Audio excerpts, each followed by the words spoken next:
మరో breaking news చూస్తున్నాం. హైదరాబాద్లో కొత్తగా నిర్మించిన సచివాలయానికి ముహూర్తం ఖరారైంది. ఏప్రిల్ 30న ప్రారంభించడానికి సీఎం కేసీఆర్ నిర్ణయించారు. దాంతోపాటు హుస్సేన్ సాగర్ పక్కనే స్మృతి వనాన్ని జూన్ 2న ప్రారంభించేందుకు సీఎం పచ్చ జెండా ఊపారు. అంతకుముందు కొత్త సచివాలయాన్ని సందర్శించిన ఆయన ఎక్కడ జరుగుతున్న భవన నిర్మాణ పనులను పరిశీలించడంతో పాటు సెక్రటరియట్ ప్రారంభ తేదీపై కూడా అధికారులతో చర్చించారు. మరోవైపు సచివాలయం పక్కనే నిర్మిస్తున్న డాక్టర్ అంబేద్కర్ విగ్రహాన్ని కూడా ఏప్రిల్ 14న అంబేద్కర్ జయంతి రోజున ఆవిష్కరించాలని ప్రభుత్వం నిర్ణయించింది. ఆ తర్వాత సచివాలయం అంతా పరిశీలించిన సీఎం కేసీఆర్ త్వరితగతిన పనులు పూర్తి చేయాలని అధికారులను ఆదేశించారు. జూన్ 2లోపు సెక్రటరియట్, అంబేద్కర్ విగ్రహం, అమరుల స్థూపం ప్రారంభించాలని ఇటీవల జరిగిన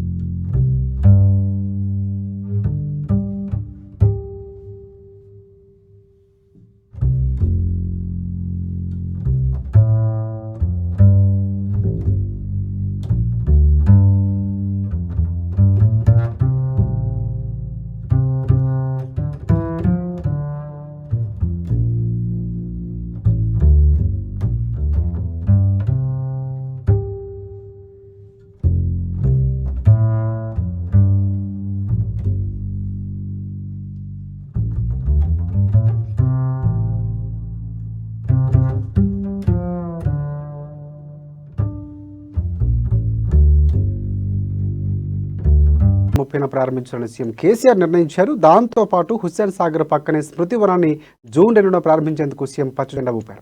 ఇదే అంశానికి సంబంధించి మరింత సమాచారం అందించడానికి హైదరాబాద్ బ్యూరో ప్రణయ్ సిద్ధంగా ఫోన్ లైన్లో ఉన్నారు. ప్రణయ్, చెప్పండి, దీని గురించి సమాచారం ఏముంది? Thank you Rajasekhar. ఉదయం వరకు కూడా సచివాలయ ప్రారంభోత్సవానికి సంబంధించి ఏప్రిల్ 14న ప్రారంభిస్తారు అనేది కొంత చర్చ జరిగింది. అయితే ఈ నేపథ్యంలోనే కొంత అనివార్య కారణాల వల్ల సీఎం కేసీఆర్ సచివాలయ ప్రారంభోత్సవాన్ని ఏప్రిల్ 30కి వాయిదా వేసినట్టుగా తెలుస్తా ఉంది.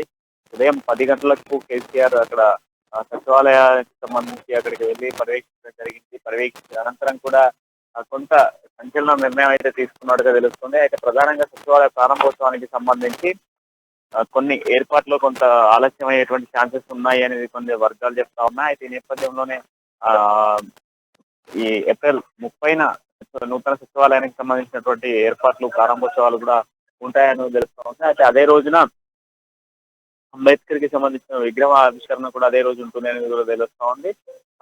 దాంతో పాటుగా తెలంగాణలో ఉన్నటువంటి దళితులందరితో కూడా ఏకదాటిగా ఒకే రోజు సీఎం కేసీఆర్ ఒక భారీ బహిరంగ సభను కూడా ప్లాన్ చేసినట్టు తెలుస్తుంది. దీనికి సంబంధించినటువంటి ఏర్పాట్లను కూడా పూర్తి చేయాలంటూ కూడా అధికారులకు దిశానిర్దేశం చేసినట్టుగా తెలుస్తా ఉంది. ఇది మొత్తం పూర్తి స్థాయి ఏర్పాట్లను కూడా సిద్ధం చేసి మొత్తం అన్ని ఏర్పాట్లతో సహా ప్రారంభోత్సవం చేయాలి అనేది సీఎం కేసీఆర్ చెప్తున్నట్టుగా తెలుస్తా ఉంది.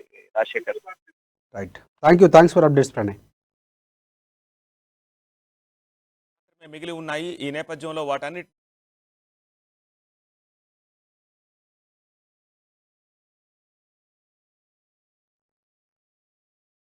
అధికారుల సమక్షంలో, చీఫ్ సెక్రటరీ సమక్షంలో సచివాలయాన్ని